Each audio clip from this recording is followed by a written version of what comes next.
Assalamualaikum warahmatullahi wabarakatuh.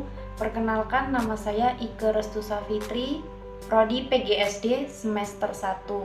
Di sini saya akan menjawab soal-soal UTS. Soal yang pertama yaitu apa pengertian dari bahasa ajar? Di sini saya akan menjawab nomor 1. Segala bentuk bahan yang digunakan untuk membantu guru dalam melaksanakan kegiatan belajar mengajar di kelas. Bentuknya tidak terbatas, apakah dalam bentuk cetakan, video, format perangkat lunak, atau kombinasi berbagai format yang dapat digunakan oleh siswa ataupun guru. Hal yang kedua yaitu apa tujuan menulis permulaan?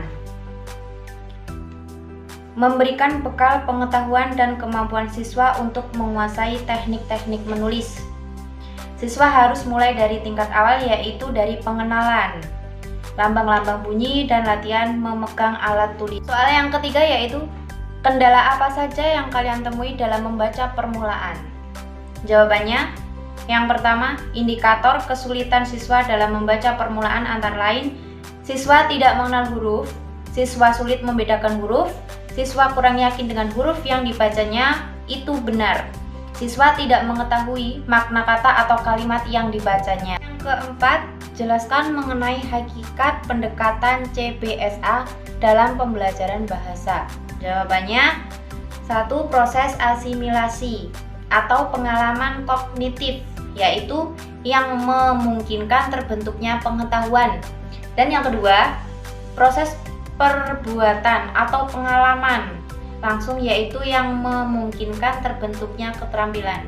Dan yang ketiga, proses penghayatan internalisasi, yaitu yang memungkinkan kebentukannya nilai dan sikap. Hal yang keenam, sebutkan langkah-langkah pembelajaran dengan menggunakan metode membaca.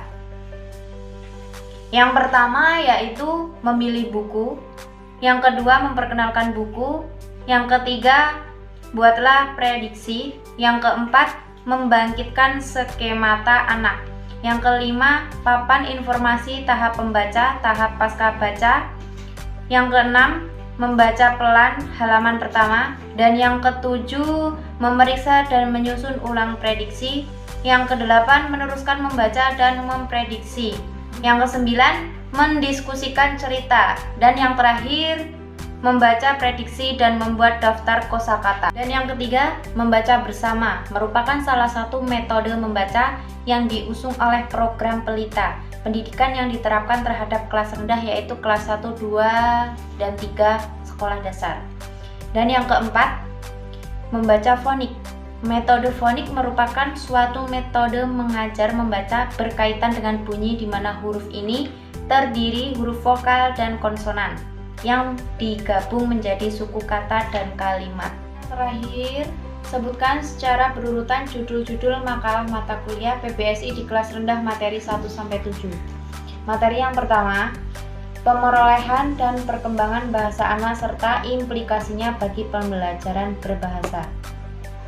Materi yang kedua, pendekatan metode, teknik, dan model pembelajaran bahasa di kelas rendah. Materi yang ketiga, konsep dasar membaca permulaan.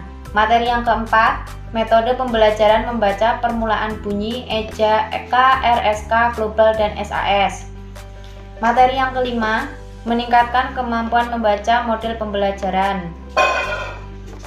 Materi yang keenam, model pembelajaran membaca permulaan membaca terbimbing, membaca interaktif berbasis SKP. Dan yang materi terakhir ketujuh, bahan ajar, media, dan evaluasi membaca permulaan. Baik, terima kasih. Di sini saya sudah menjawab soal-soal UTS-nya. Sekian dari saya akhiri. Assalamualaikum warahmatullahi wabarakatuh.